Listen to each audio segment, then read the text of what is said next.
has taken over. Let's go. It's Ferrall. Coast to coast. Steaks, chicks, stacks. You and I are going to make a lot of money. It's Ferrall, coast to coast.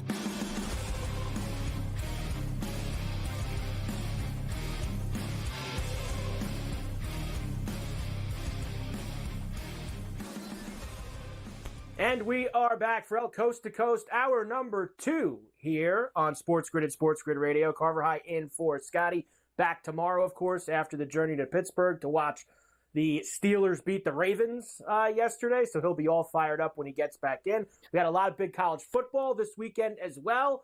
Bill Bender, our man from the Sporting News, is with us now because there's a lot to dive into. Bill, good to see you as always, my man. And I think the first thing I want to ask you this first, because this was the one thing that I've been thinking about here in November with college football. There were so many people that tried to tell me that the regular season in college football is not going to mean as much anymore, going from 4 teams to 12 teams, that it's not going to be as exciting in November. There's going to be Bill, they couldn't be more wrong because there are so many more games that years ago we would have never been highlighting or looking forward to or saying mean a lot than we do now, because with three weeks to go, Bill, this thing is all over the place with this committee and the 12 teams that are going to get in, specifically in the SEC. Right, and the Power Four is like 4 separate NFLs, basically. When you look at the tiebreaker scenarios and you sort all that out, at least the NFL, it's just 2, AFC, NFC, you figure it out. Now, when you dig into the SEC tiebreaker scenarios, you come up with a couple conclusions. If Texas beats Texas A&M, takes care of business against Kentucky this weekend, which I think they will, the Longhorns will have 1 spot. If you have this multi-team tiebreaker, it could work its way down to a tiebreaker, which would be the combined winning percentage of their conference opponents. And right now, of those 2 lost teams, the one that has one that's 500 or better is that who? Alabama, of course. So for all this, posturing and trying to figure out all these doomsday scenarios, we're probably going to end up with Texas and Alabama if those 2 teams take care of their business the next 2 weeks. Yeah, and I was saying to you in the break before, that LSU doomsday scenario that was out there last week was pretty wild because on paper, Bill, it kind of looked plausible when you first looked at it and you went, all right, it's the favored team.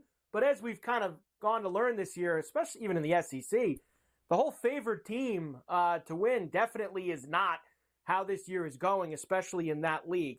What did you think of where the committee put the SEC teams last week, and how much do you think they'll switch it up this week? Because I think they purposely left Georgia as the last team out because they knew they beat Tennessee this week. They're going to rifle them right back up a little bit higher in the rankings. What did you think of where they kind of have those teams in the pecking order right now? I think they honor head-to-head all the time. That's something to keep in mind as we get in now. I say this, and I'm going to sound like a hypocrite in about 5 seconds. But Alabama, Tennessee. There it is. You stole it from me. I was going to get there, so I'll get there first. I'll say they're going to honor Alabama beating Georgia before they honor Tennessee beating Alabama. And I think they'll move Georgia in tomorrow night, and I think they'll move Tennessee out, which is going to cause Tennessee fans to lash out. And I think they're going to find if they can't lash out within their own conference, they're going to find the next closest thing. And the next 2 closest things are going to be Indiana, if the Hoosiers lose by a bunch of points in Columbus this weekend, and Notre Dame, who is Notre Dame's playing really well, by the way, but they lost to Northern Illinois, and their 2 most impressive victories might end up being Navy and Army if they take care of the Army game this weekend. So I think that's where Tennessee fans are going to try to go, because the way the playoff picture is set up, you're probably going to end up with 4 Big Ten teams and 4 SEC teams. They're going to need Indiana to lose by a lot for the committee to consider knocking them out with 1 loss in Big Ten play.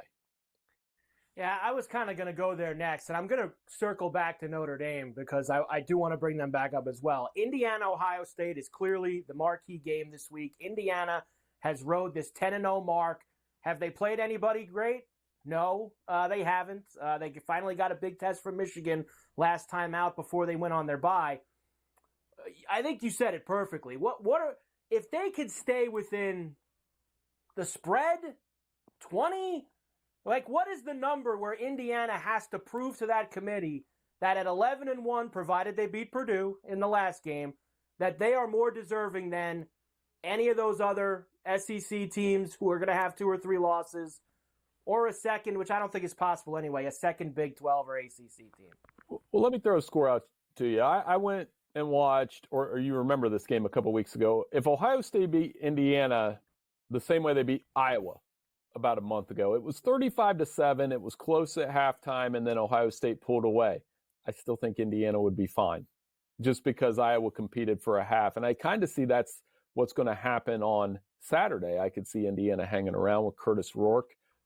Will Howard and Rourke are the 2 top most efficient passers in the Big Ten. They're not fancy, but they get the job done. Curtis Rourke's had a really fantastic season.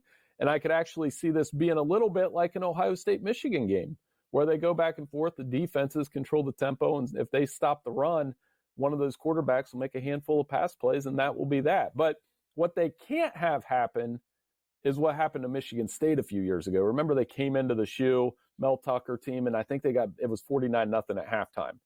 If that happens, those things we talked about with Tennessee and the other SEC schools would become in play.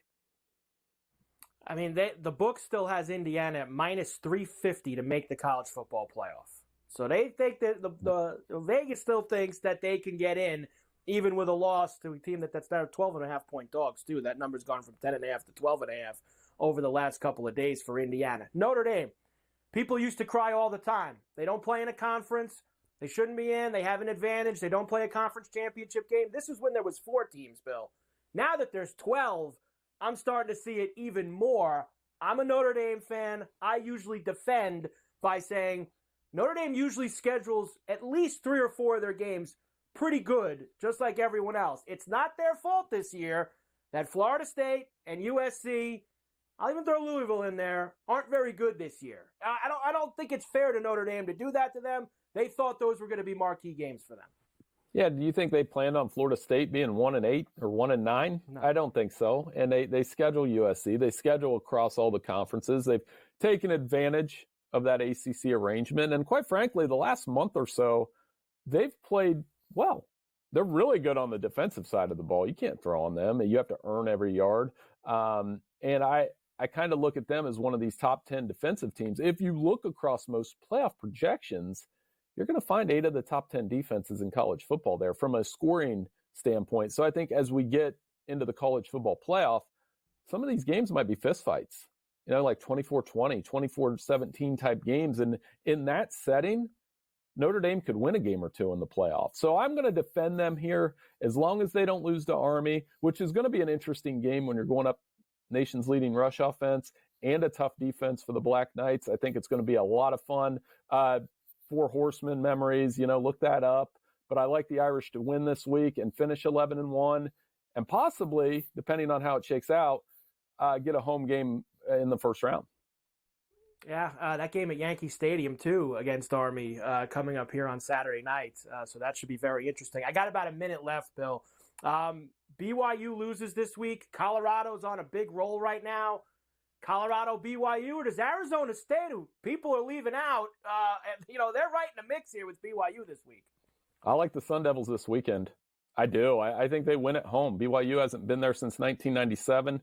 Sam Leavitt's a hot quarterback, 3 touchdowns each of the last 3 weeks. They can run the football. Pretty complete domination at Kansas State over the weekend as well. So, man, if I would have told you last year, Arizona State, Colorado, a pair of 3-9 teams, are going to be in the Big 12 championship game, I mean, how hard would you have laughed me off this show? I think it's getting closer to becoming a reality. 20 seconds. Will Miami or SMU open the door for Clemson in the next 2 weeks? I think they both win. Miami, SMU, that's my ACC championship game. They closed that door. If one were to open it, I think it would be Miami. Bill, tremendous job as always. Of course, we'll talk to you again here over the next couple weeks. Bill Bender from the Sporting News. We're back coast to coast right after this.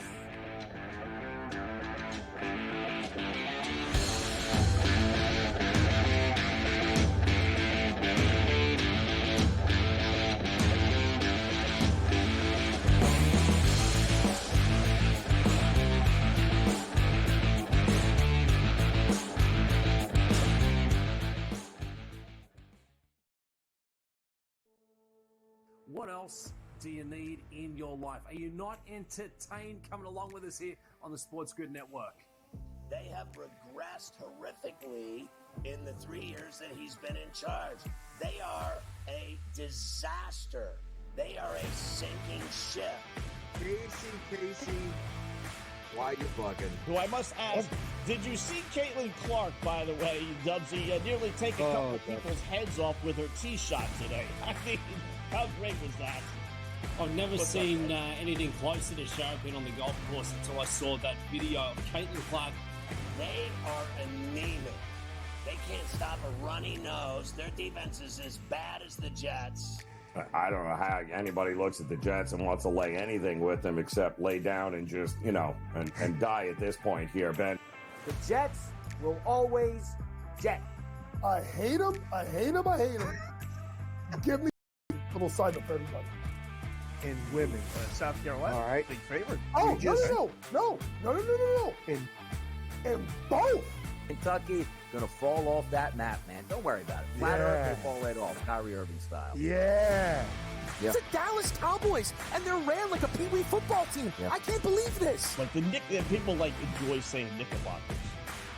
Well, Like saying Knickerbockers, except you. Losing to who? The Detroit Pistons? What? How do you do this one, Spo? Come on. He's going to give deference to Georgia because of the G on the side of the helmet. I certainly understand that. Those of you that watch us every night, we really do appreciate you.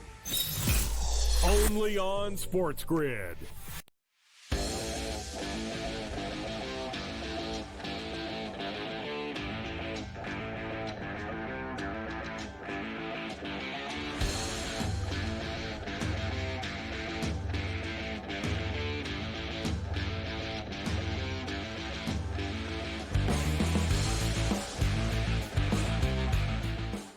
And we are back for El Coast to Coast here on a Monday. Carver High and Cam Stewart in for Scotty on SportsGrid at SportsGrid Radio. Scotty back tomorrow, of course, after the big weekend in Pittsburgh with the Penguins and the Steelers. So a 2-0 weekend for him. He'll be happy tomorrow, provided any travel snafus, of course. He'll be happy tomorrow when he gets back. You never know, Cam. You never know. Hey, Prime Minister, I'm in Toronto Airport, the worst airport I've ever been in my life. Thank God they had a Wahlburgers. Anything's possible. A few more here from Sunday, Cam, and then we'll get to tonight, of course, with the Texans and the Cowboys on Monday Night Football. Colts beat the Jets 28-27. You know, it's funny. I said the Bears will always bear before. That phrase was actually started by the Jets. The Jets will always jet. Especially yesterday. Anthony Richardson gets benched for a few weeks. They put the kid in. The owner forced Steichen to play him again, and he ends up having the best game of his career, including the rushing touchdown in the final minute to give the Colts the lead on CBS. Richardson running left. Blockers ahead. Richardson gets in. Touchdown. There it is. Anthony Richardson.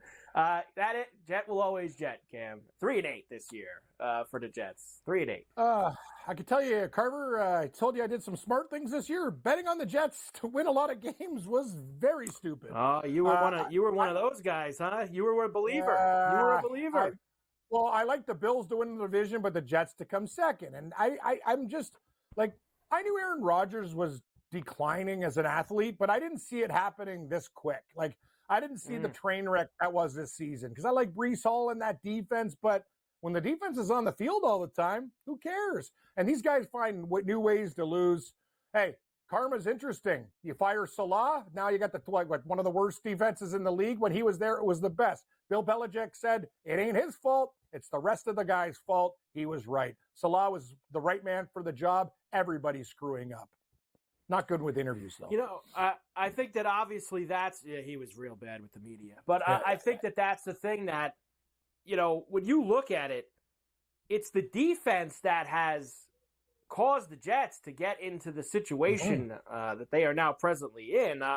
Their defense has been blasted the last few weeks. You look at this game yesterday, take a 24-16 lead, give it right back. They still have the lead. They kick a field goal up 27-22. They give up another touchdown. Going through. It's amazing that their D And go look back at these past couple games. Destroyed in Arizona. D played well against the Texans. They lose the game to the Patriots, the Steelers, the Bill game. It's the defense not getting stops in all of those situations that all you can really say is they lost to the Broncos on that field. Like, think about all the games they've screwed up late, too. Rodgers with a pick in the London game against Minnesota. Carver, look how they lose games. And it's never a win. It's always a loss in heartbreaking fashion. That's just the way it is. What a shame. Here's Aaron Rodgers. How is he gonna stay focused here? 3-8 coming down the stretch. Let's find out. Stay motivated going forward. I'm in my 20th year, so I've figured out a way to do this for a long time. So I just gotta remember why you fell in love with this game. This will be definitely a week to clear all of our heads and come back and stick together. This guy can't get back in that darkness retreat, in that tunnel fast enough. He can't get back to that little bungalow in the desert, in the Mojave Desert out in the middle of nowhere. Like, this guy cannot wait to get in there and shut the lights off after this season. He's had Carver, we're having a party, and me and you are, you're away from the kids. I'm just trying to have fun for a while, and then in comes Aaron Rodgers, party killer. Like, everything is dour and it's just enough. I've had enough of your little. As I said, what a shame. Get real. The Dolphins beat the Raiders 34-19. So the Dolphins showing signs of life the last couple of weeks. Tua getting involved, a couple actually. To Jonnu Smith, a long one, this one on CBS. Smythe, the tight end in motion. Tagovailoa looking to the far side. He throws off his back leg, middle of the field. Jonnu Smith wide open. He's trying to sprint his way toward the goal line. He's in. Touchdown, Dolphins. 57 yards. So this is the team, Cam. If you're looking for anyone on the outside looking in, and Denver has the last spot at 6-5 right now in the AFC. And Denver's playing, obviously, great win for them yesterday. But Miami's 4-6, so they're one back in the loss. They play New England this week in hopes of getting themselves to 5-6. They have the type of schedule that could maybe get them back in. And it was starting with the Raiders last week. They play the Patriots, Packers, Jets, Texans, Niners, Browns, and Jets again. So they have 2 Jet games and a Patriot and a Brown. They have some games here, Cam, that they can maybe give themselves a chance, but they'll probably need some help with the Broncos and Colts losing a few games. Here's the deal. The Broncos have a game, and historically, this would be like a real bad spot. They play the Raiders, who are playing awful. But it's a divisional game. What are we looking at, 4.5, 5 points? This is the game. Denver, you can't take any, you know what I mean? Like, these are the games you have to win if you actually want to take that step to make the playoffs. Could be a speed bump this week. And I like what you said about Miami. These guys are playing way better football, and they should take care of business against New England, Carver. Well, you know what it is, Cam. They're a better team when Tua's playing. It's just it's not hard to see the difference. When the Dolphins were losing games early in the year, it's not that they don't have any talent. It's that they didn't have a backup quarterback. The drop off from Tua to whatever stiff they ran out there after him, whether that was Tyler Huntley or Boyle or whoever else they were running in there, Skylar Thompson, these guys are hacks. And the one thing about it is, Cam, and then I'll throw back, Tua, when Tua plays, they'll beat the bad teams like they did to the Raiders yesterday, like they'll do to the Patriots, because they're going to score enough points where the bad teams can't keep up. You're absolutely right. And another thing is, think about the fumbles that they had against the Colts. 2 fumbles inside the 5-yard line. They were making major mental mistakes. Since Tua's back, they've been a lot more crisp. They have. Ferrall Coast to Coast here on a Monday. Carver High and Cam Stewart in for Scotty. We'll come back, finish up Sunday, and then look to tonight. Cowboys Texans. Back after this.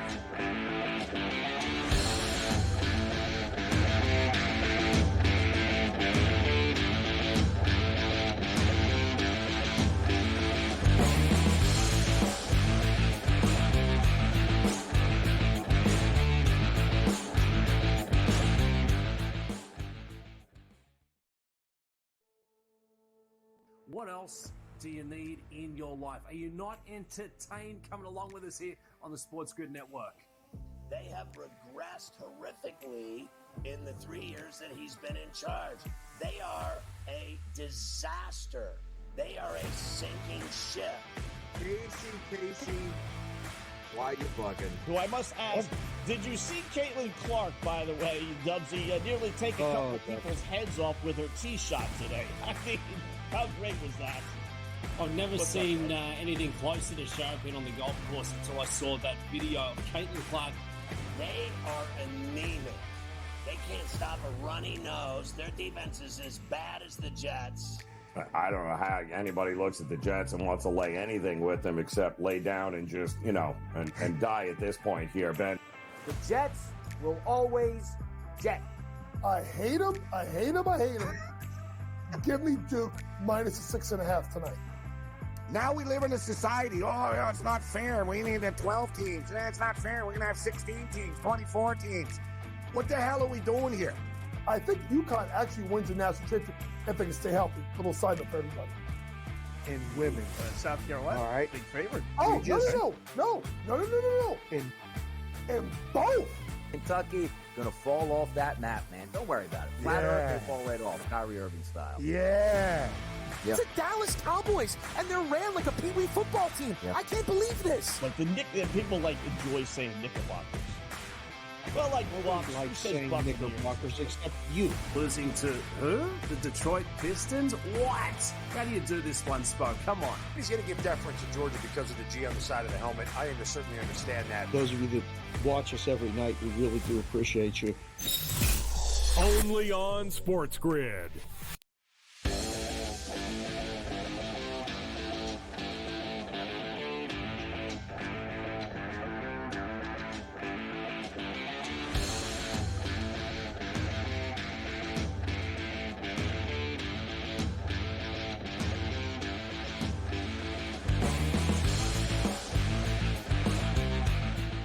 And we are back, Ferrall Coast to Coast here on a Monday. Carver High and Cam Stewart in for Scotty on SportsGrid and SportsGrid Radio. All right, last couple ones here, Cam. Broncos beat the Falcons 38-6. Nice effort by Denver. And I thought this was a good spot for them. They were coming back off of 2 games on the road. Awful loss, of course, with the blocked field goal to the Chiefs. You had the Falcons playing on the road for the second week in a row in a very tough place to play. I didn't think they'd get completely smashed like they did, but I didn't think they'd win the game. And if you had the over in this game, Cam, as you should have seen the text I got from your boy Lisi. I guess he had the over in the Denver-Atlanta game.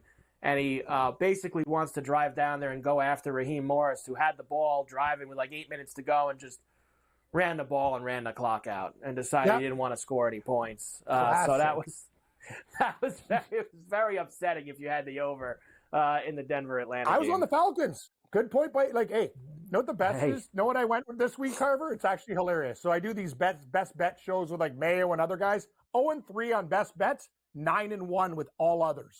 My best bets: Atlanta, Cleveland, and I'm embarrassed to tell you, Tennessee. I thought they were due, but that was a horrible. So when I got an idea for you then, Cam. So this week when you do your gold, silver, and bronze, and you get your podium picks all lined up for this week, I want you to instead go to the bottom 3 that you have on the list and make those 3 the gold, silver, and bronze. Go right to the bottom of the page, whatever games you have ranked at the bottom that you like the least, and make those the gold, silver, and bronze picks this week. Good there call. you go. It's like Rams and Bears and everybody else who covered. Yes, you did solve my problem. Get all those in.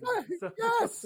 Can you believe that though, Carver? 9-1, but that's what I tell people. I don't like making 3 bets. It's not who I am. I bet the board. Yeah. I don't like narrowing things down. It doesn't work for me. My mental state. I'm a weirdo. Cam has to be on every game. He has to be on every game. He's on every game. So. The Vikings beat the Titans 23-10. A cover for the Vikings. Some thought maybe the Titans stink. That is a bad football team in Tennessee. The Lions beat the Jags 52-6. This was one of my favorites of the entire week, Cam. I couldn't scream it loud enough. And I know people get scared at laying 14 points in an NFL game. The Lions are on a mission right now. And Dan Campbell... he knows when he plays the bad teams that he can beat them by 40+, and I think he's legitimately trying to do it. every single week, and 52-6 he did to the Jaguars yesterday. I had to play this one because this was one of our touchdown picks on Friday when we did the show. Jameson Williams up top on CBS. Let's go. That's what they're trying to set the tone here on this opening drive. Second down and 4. Blocked there by Zylstra. It's caught by Jameson Williams. There he goes. Foot race with Miller. Foot race with Savage. That is 6 for number 9. Let's go. Right. I had him anytime touchdown. Put Metcalf on the bench for him in my fantasy. Everything. That Jameson Nice Williams. job. Thank you. The Lions now, as they sit, Cam, this year at 9-1, I believe, right? Lions are 9-1 now in the NFC. They are now the favorites. For the first time this year, we have a new favorite for the Super Bowl that is not the Kansas City Chiefs. The Lions are plus 375. First time they've been the favorites all season. If you look at the entire board, as I also have for you here, it's not by much, but they are the favorites, as they are 370, down to 320, actually, even more. 450 for Kansas City, 725 for Buffalo, 750 for Baltimore, and away you go from there, Cam. So a new leader in the clubhouse this week. Good leader in the clubhouse. I wish we could catch that bet early, but our guys will screw up at the end. Don't worry. Here's the deal. I would like nothing more than a Buffalo Bills Detroit Lions Super Bowl. I'll say it again. My Seahawks, they can't get there. If they're not there by a miracle, it's Lions Bills. And you know what? Happy for the fan bases of long-suffering fans of those teams. No more Kansas City. No more Eagles. None of this crap. No more whatever. It would be. Give me Buffalo, Detroit. Let's go. It would be the ultimate underdog city Super Bowl ever. You got two teams that have never won. Two teams that are, and fan bases that are forever tortured, and you put them both in the game. Someone has to win. I hope it's me, but someone has to win if you get Detroit and Buffalo in the big game. So start getting the exactas ready now, Cam. Let's will it into existence with some exactas. Exacta box, Bills Lions. Let's roll. We have a game tonight in Dallas. We'll talk about that next. Ferrall Coast to Coast on the grid.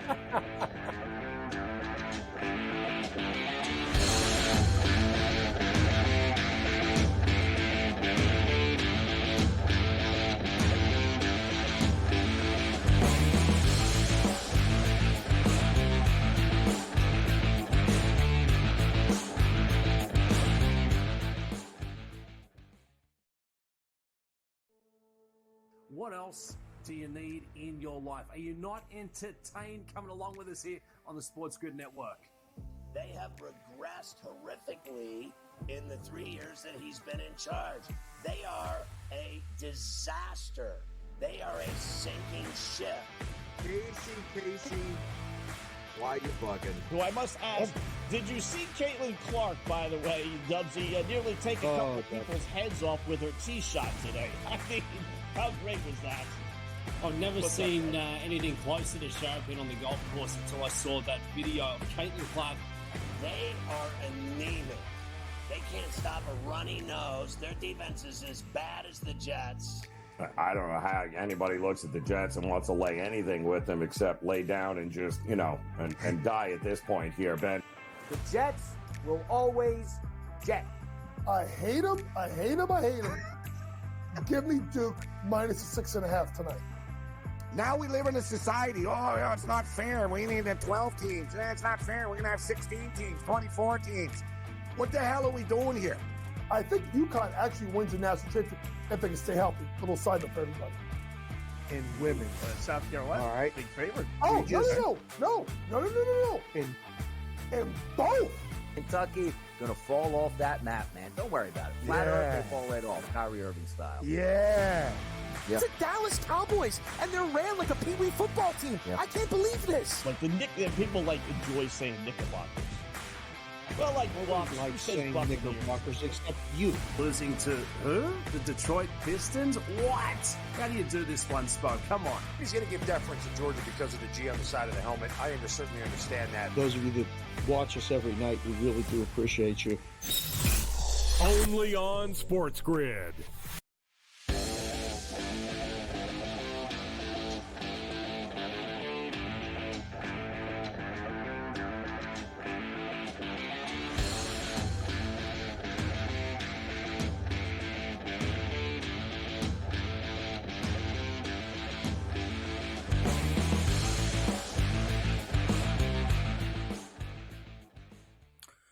And we are back. Ferrall Coast to Coast here on a Monday. Carver High and Cam Stewart in for Scotty on SportsGrid and SportsGrid Radio. Great to have everybody with us here today. We have a game tonight to finish off week number 11. It is the Battle of Texas. Houston Texans, Dallas Cowboys. Unfortunately, Cam, the Cowboys stink now, which is very have Cooper Rush playing quarterback. And that's another team. There's so many teams around the league where it kind of just feels like the walls are closing in on them. And the Cowboys are absolutely one of those teams. Now, the Texans, Cam, kind of to go to their side of things, they haven't exactly been playing great football either. You know, they blew that big lead to the Lions last week. They lost at home. They lost to the Jets the week before that. They haven't scored a second-half touchdown in 4 games. So, as easy as this looks on paper, and whenever you see a team being a touchdown favorite, you like to think they're going to win the game comfortably. I don't know, Cam. You think that they get Nico Collins back tonight, who's been out for a long time, and he's their biggest play wide receiver threat. I think it's that easy for Houston tonight, Cam? Just no problem whatsoever? They're going to just stroll into Dallas. And everybody has strolled into Dallas lately and beat up on the Cowboys. Everybody's done it. But maybe on a Monday night, do the Cowboys have any kind of juice? Any? You know me, Carver. I'm going to get my mic cut so many times tonight. The show with Gabe, it will be 4 hours of frustration because he'll be on Houston and I'm going to be on Dallas. And I will take the damn points with these guys. If I do anything, it will be Houston money line, like with a total to knock it down to plus money. I don't trust them covering 7 points. I don't care who the Cowboys quarterback is. You know what I mean? Like if it was Trey Lance, maybe I would bet Houston, but Cooper Rush, I think this game is going to be actually closer. I think Houston's going to win this game by like 3 to 4 points, not 7. I think it's going to be actually a tough game for them. But Carver, you know me. I have too many dogs in my house and I like too many. And that's just the way it's going to be. Nothing's that easy. When I see a number at 6.5, 7, know what I think? Teasers getting blown up. Maybe weird stuff happening. But I don't think it's that easy for Houston. They're a team that could be beaten. And I know Dallas sucks, but you'll probably like Houston tonight. But I don't really have any empirical data to back up Dallas. Just a vibe. As of us speaking right now, Cam, it is 7.5. By the way, which kind of leans me even more, I'm not going to lie to you, to maybe taking a shot with the Cowboys tonight. And the total's 41.5. And I will tell you here, I think we have a couple pass to the over, 41.5, believe it or not. And I know Cooper Rush didn't leave you much, didn't get you too excited last week when he was out there. I think they're going to be a little bit better this week in terms of moving the ball offensively. Maybe this game is they're both in the low 20s and Houston has to eke it out. Or, Cam, Houston absolutely smashes them, and I think it goes over 41.5 because they might score 35 or 38 by themselves. So I think I have a couple paths to the over. So I'm going to go there, Cam, instead of maybe that 7.5. I'm going to take the over 41.5. I like that. I'm going to do a teaser, probably both sides to the over, which is basically Houston winning the game. Give me Dallas 14.5. I know people say do 6-point teasers, but that's an incredibly important hook at 14.5. So that's the way I'm going to roll. I'm going to do it's teaser night. I don't love the game, but I'll take the points with the Dallas Cowboys. And all I need on those teasers, Carver, is 34. I think we can get there. And I like to do this with Ferrall all the time, so I will do it with you as well. I always give him some kind of stat to make him think about it before the game. C.J. Stroud, 3-8 against the spread as a favorite of 3 or more points. 3-8 against. So hasn't been great covering when the Texans have been now. And I believe this is the most he's ever been favored in a game, ever more than 7 in a game. So if that goes off at 7.5, it'll be the most he's ever been favored. He's 3-8 in spots like this. So it's just something to keep in mind, Cam, for tonight. As far as the props for you, the most bet props over at BetMGM. Cooper Rush under 178.5 passing yards. Joe Mixon over 86.5 rush yards. Nico Collins over 72.5 receiving yards. Cooper Rush under 33.5 pass attempts. CeeDee Lamb over 59.5 receiving yards. You will get some Lamb props on the cheap tonight, Cam, if you are a believer. in Cooper Rush. You will be able to get some nice alts with CeeDee Lamb, 70, 80, 90, if you think that he can get it done. I'll give you another perspective. Cooper Rush is a backup quarterback who played with backup players. His guy is Tolbert. Tolbert is the answer to the thing. You know, everyone can go with Lamb. I like Tolbert first touchdown at 22-1 tonight. Also anytime touchdown. And I think he'll go over his yards and receive. I'm all in on Tolbert tonight for the Cowboys. Wow. All right, Cam. I'll add Tolbert in too. Now, I don't have him on my board here for tonight with the Tutties, but I will throw Tolbert in the mix. I've played him in the past. Usually a pretty good number on him. In fact, I'll get it. What number did you get for Tolbert, Cam? Let me tell you what I have. I got 22-1 for first touchdown. That's too big. For first. And anytime's huge. Yeah, I always play first, and then I'm going to go. 6-1 for any time. I have 6-1 for any time. I have 25-1 for first. I got 25-1 for first. Wow. Where I'm looking right now. Who am I already in on? I'm already in on Nico Collins, and I usually hate going chalk for first touchdown, but I feel like his first game back, he's a full go. Stroud loves him. I feel like he's going to be looking his way early and often. So 6-1 for Nico Collins. Play him anytime as well at plus $120. Rico Dowdle is allegedly now, I guess, the lead back, so he's plus $135. And this Mechie, I know that Collins is back, and maybe he doesn't get as much burn. But this Mechie, Cam, he's been getting some looks from Stroud the past few weeks, of course. Had a touchdown against the Lions last week. 550 is a little too much for me for a guy who's basically like their third guy now. I'm in for Mechie tonight at plus 550. So that's where I'm heading. So funny. I'll add Tolbert in too, Cam. 6-1 for Tolbert. I'll get involved there. I'm going to tell you, I think the two biggest value plays are Tolbert and Mechie. Everything that you talked about. And I also have, and you're never going to, this is one thing you got to think about. You have Joe Mixon for first touchdown, running back 3-1. He's a favorite for a reason. But you got Dowdle at 9-1. That is a great number for a running back. If they get close and they want to feed him, that is fantastic, Carver. And I like Dowdle anytime touchdown as well. We're reading each other's mail. And I usually like, silly bets like this too in games that I think could be blowouts. Cooper Rush, 2 passing touchdowns. Now, again, could be in the game and he gets 2. Could be down 30 and he gets some garbage time ones.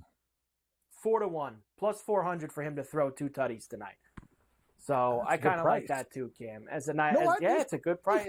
These crap games have great props. That's the whole thing. I hit those yesterday. I've kind of been after that recently, Cam, because yesterday I did Drake May for 2 passing touchdowns at a good price and hit. I did Gardner Minshew for 2 passing touchdowns.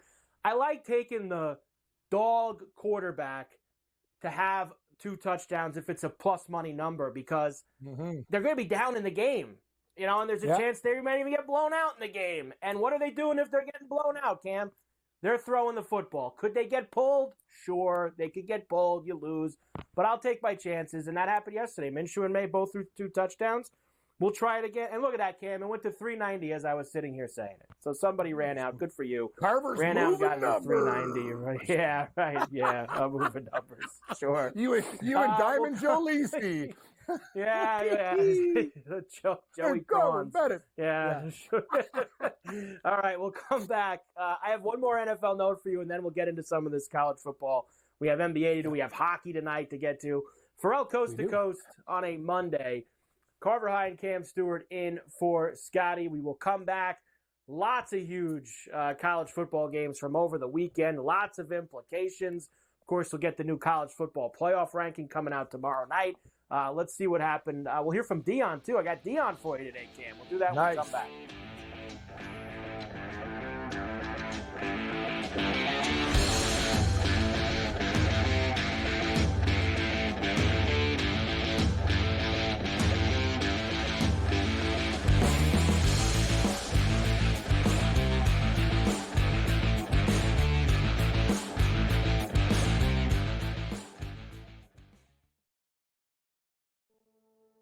What else do you need in your life? Are you not entertained coming along with us here on the SportsGrid Network?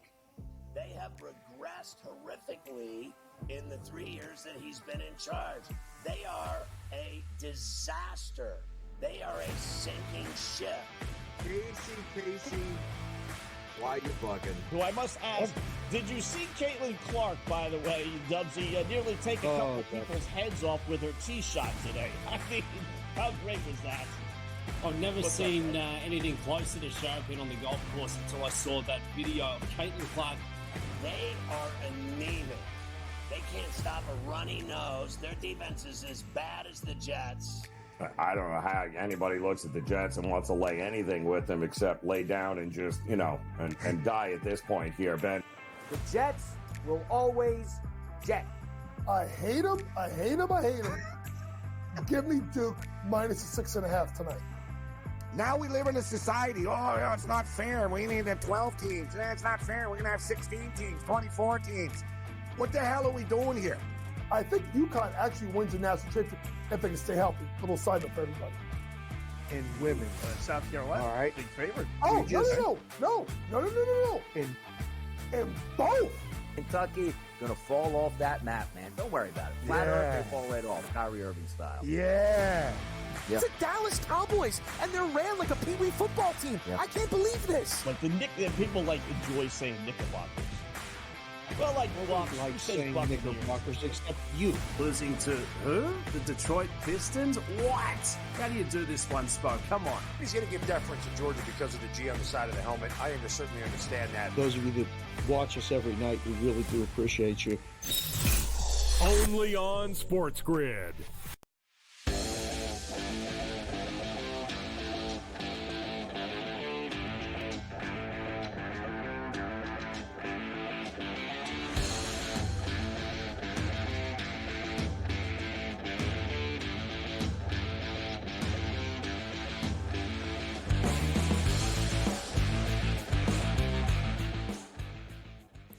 And we are back from Coast to Coast here on a Monday. Carver High and Cam Stewart in for Scotty on SportsGrid and SportsGrid Radio. Great to have everybody with us here today. One last note, Cam, before I move on to the college, and that is the Giants are coming off of their bye this week.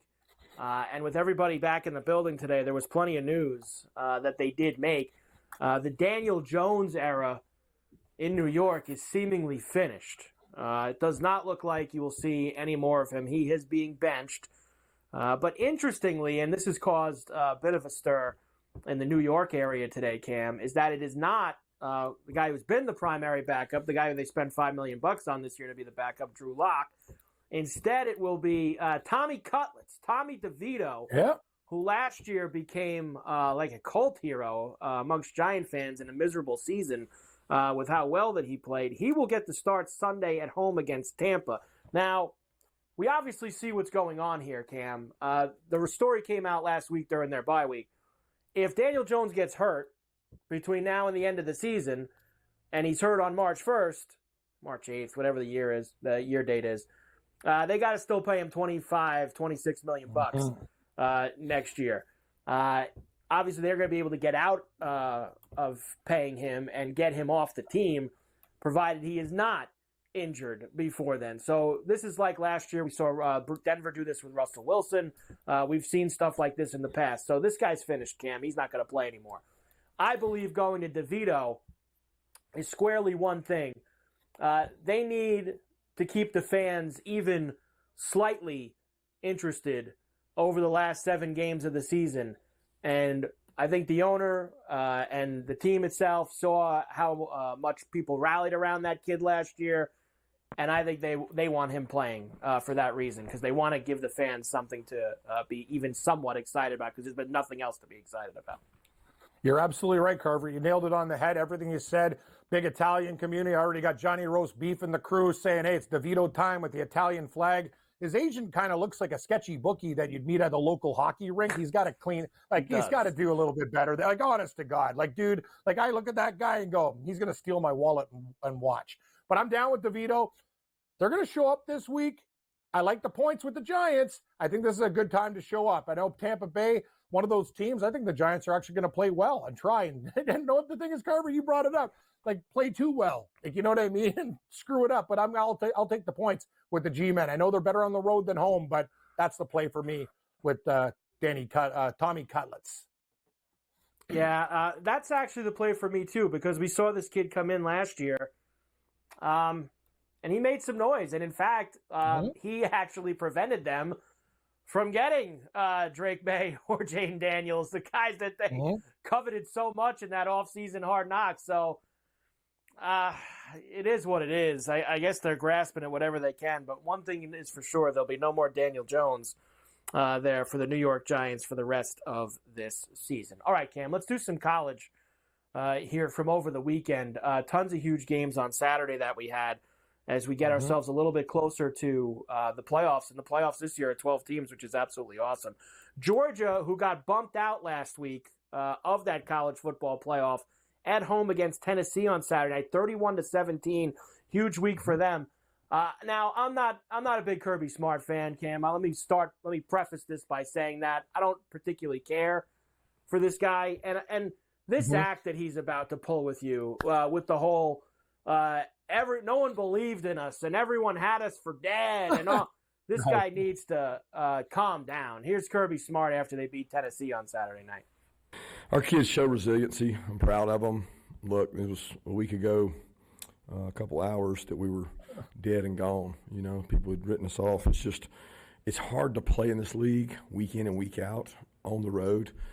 We've accumulated a tremendous amount of injuries from the schedule we've had, and it's not going to really get any easier. It's a physical game, but when you play the gauntlet of what we played, it's taking its toll. We had a lot of guys sitting on the sideline tonight that couldn't play, but we also had a lot of guys that stepped up. And I think the way we practice has helped us grow some players who stepped up tonight and played big for us. Now, he's right about one thing, Cam. In my eyes, they absolutely have played the toughest schedule in college football this year. When you look at, they actually, and most of these SEC teams don't do it, they had one really tough non-conference game when they played Clemson to start the year. Nobody else, and they smashed Clemson in that game. Yep. And somehow the scheduling roulette wheel in the first year of this no East and West division format granted them trips to both Alabama and Texas in the same season. So they have played a difficult schedule, and you factor in Tennessee at home and other things. So, yeah, they would. But him saying that we're out of it, I mean, Kirby, let's be honest. They put you in the first spot out, knowing that you were going to beat Tennessee on Saturday night, and then you'd be right back in to the 12. So let's calm down. He's acting like they dropped him to 25, and they had all this work to do to get themselves back in the mix. This is going to start. This is the first year we're doing this, Cam, but this is going to become, I believe, kind of like what we see in other sports now, professional sports. With it being 12, it's going to start to be you got it. Once you're in it and you're one of these SEC teams, you have a shot. Look, I'm not saying that BYU or any of that can win, but I think any of the SEC teams, if they're in, they can absolutely win the whole thing. And Georgia will be in. They're not going to lose another game, and they're going to get bumped up tomorrow night, and they will be in the 12-team playoff. No, I agree with you. And they're actually, I would bet on them to win the national championship still. That game against Alabama was wild. First of all, BYU, you lost to Kansas, you're done. Those teams have to run the table, so you're going to get a lot of those teams in. And let's even talk about number one Oregon here. I had Wisconsin plus the points. They beat Wisconsin by 3 damn points. Oregon is not the best team in college football. They're not. I do not believe, Cam. We've had years, especially when we've had 4 teams, we've had years where there was a no doubt about it. This team's winning. Nobody's beating them. They're better. We do not have that this year. We don't. I agree. I think Ohio State can be beaten. I think Oregon can be beaten. I think Georgia can be beaten. I think Alabama. This is going to be. You have a chance for one of these teams that maybe sometimes doesn't have a crack. Is it Ole Miss? Is it Tech? You know, who knows who it is, but someone's going to have an opportunity. From Coast to Coast, we're back on the grid right after this.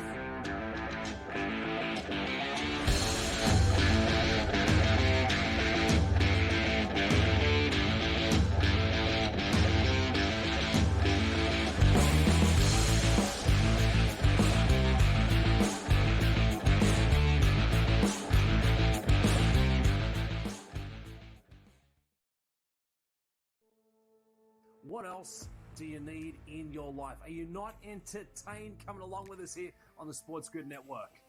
They have regressed horrifically in the 3 years that he's been in charge. They are a disaster. They are a sinking ship.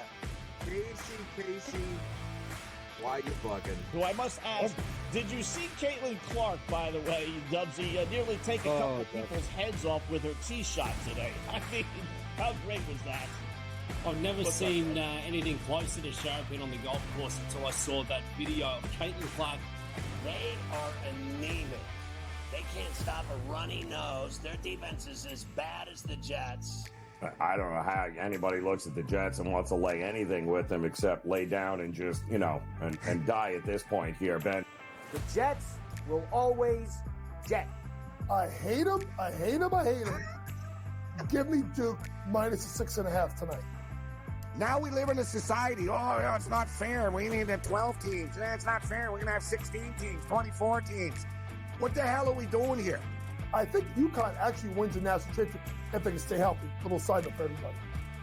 In women, South Carolina, all right, big favorite. Oh, no. In both. Kentucky gonna fall off that map, man. Don't worry about it. Flat Earth will fall right off, Kyrie Irving style. Yeah.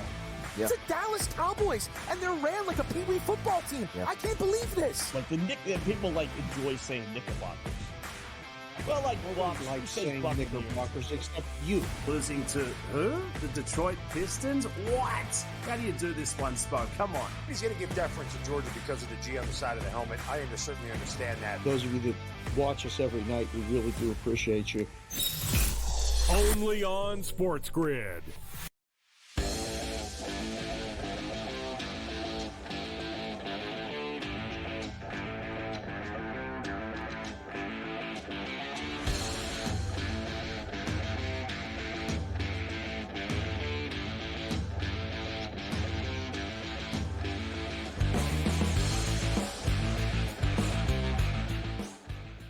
And we are back, Ferrall, Coast to Coast on a Monday. Carver High and Cam Stewart in for Scotty on SportsGrid and SportsGrid Radio. Great to have everybody with us here today. All right, Big 12 getting very interesting, Cam.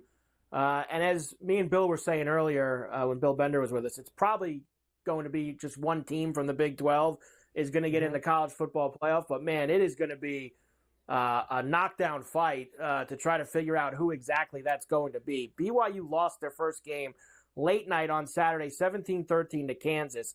Arizona State beat Kansas State 24-14 in the Little Apple, and Colorado beat Utah 49-24. Now, before I even get to the Heisman stuff with Sanders, Cam, let me just say this. BYU's playing Arizona State this week in Tempe. Colorado has to go to Kansas. That's at Arrowhead because that's where they're playing their home games here to finish the year. And Kansas has won 2 games in a row. They smashed Iowa State at Arrowhead 2 weeks ago, and then they just won in BYU.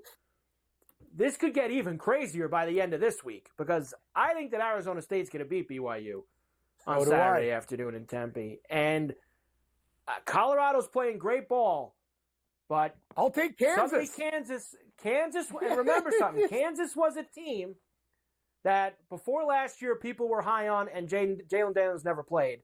And they were all, they were a 500 team. Now this year they started awful.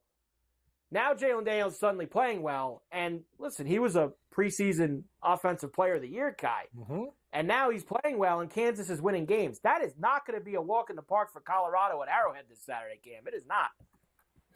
I'm going to tell you, Carver, I love where your mind's at. By the way, BYU, after a loss like that to Kansas, you can't just say, can they turn on a switch? Sure.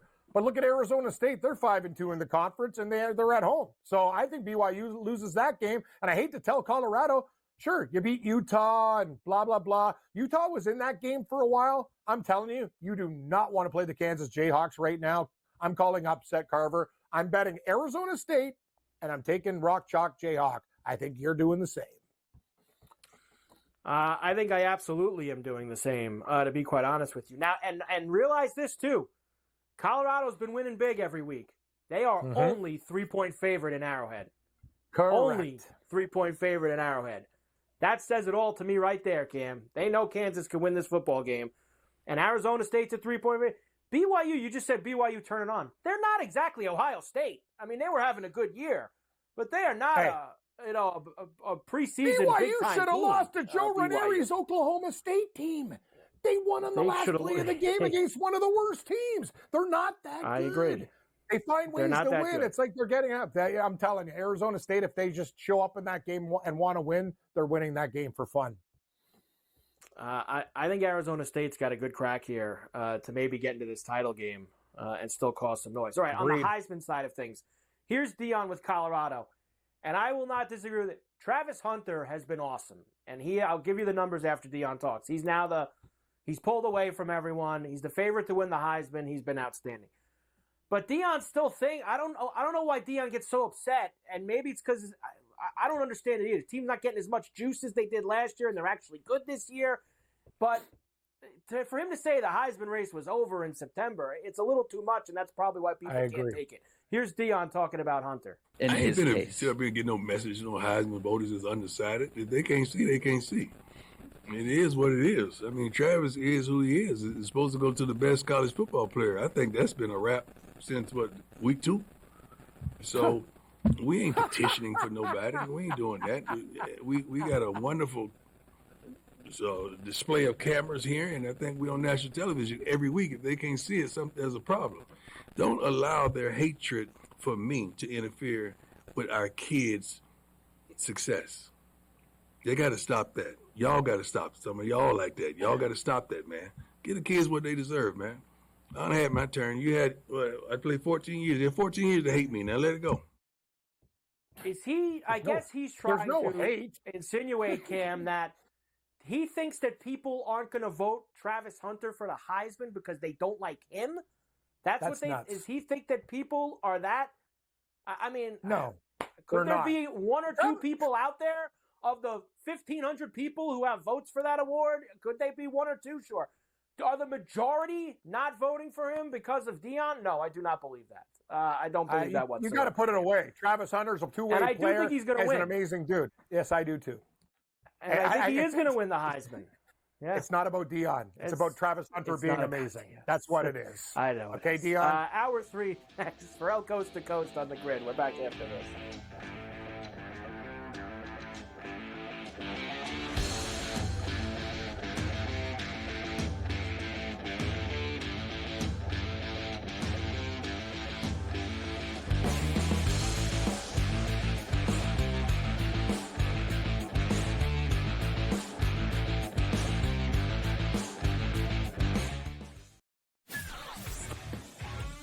Together, both Davante Adams and Garrett Wilson had huge nights. Aaron Rodgers loves the two big targets, and he says if this is going to happen, going to be very tough on the defense to decide who they want to go after. Adams and this kid Wilson, I won't deny what they can do, but nobody else does jack. Ferrall Coast to Coast, only on SportsGrid.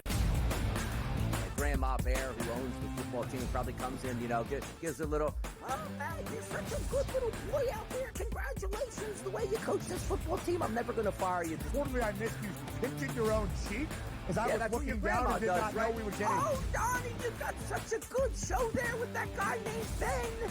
Like, that's what your grandma would do to you when you go see her on Thanksgiving or Christmas, The Early Line, only on SportsGrid. Anyone that's been to a sporting event, the atmosphere before a game, I think Game Time Decisions has that same exact atmosphere. This is our arena. This is what we do. There is going to be an energy to Game Time Decisions that you will feel night in and night out. The excitement you get when you lock your bets in, when you're figuring out what you want to do, we can zone in on the biggest games each night. I want this to be the place that people come to before the games start so they feel as ready as possible to lock in their cards. We are going to hit every single one of those markets that you need to know about. We're going to go through every single thing, and I've got a great team behind me that's going to help me get the job done. There is not going to be a better place, I promise you, than Game Time Decisions to get that new information, react to it, and be able to then bet accordingly. We will have everything at our disposal, and we will use that to our advantage. I'm Kevin Walsh. Tune into Game Time Decisions from 6 to 8 p.m. Eastern on SportsGrid. Ferrall has taken over. Let's go. It's Ferrall. Coast to coast. Steaks, chicks, stacks. You and I are